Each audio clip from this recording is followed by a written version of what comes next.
డబ్బు సంపాదించడం తప్పు కాదు అన్నారుగా, నీ ఇష్టమా? ఎలా సంపాదిస్తాం? దేని ద్వారా సంపాదిస్తాం?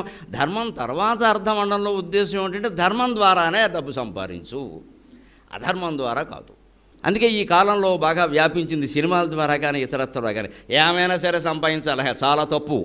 ఎలా సంపాదించాలో అలాగే సంపాదించాలి. అలా సంపాదించడం చేత కాకపోతే పేదవాడిగా ఉండిపోవడమే మంచిది, ఏం పర్వాలేదు. లోకంలో పేదవాడు దరిద్రుడు 2 మాటలు ఉన్నాయి. పేదవాడిలో దోషం లేదమ్మా, పేదవాడు తిట్టుపదం కాలేదు భాషలో, దరిద్రుడు తిట్టుపదమైంది. దరిద్రపు మొహం, దరిద్రపు సినిమా, దరిద్రపు మనిషి, దరిద్రపు బుద్ధి. దరిద్రం అంటే పేదరికమే కదండి. మరి పేదవాడు అనే తిట్టు కాకుండా దరిద్రం ఎందుకు తిట్టేయిందండి? సహజంగా ఏమీ లేనివాడు పేదవాడు, ఎంత ఉన్నా చాలనివాడు దరిద్రుడు.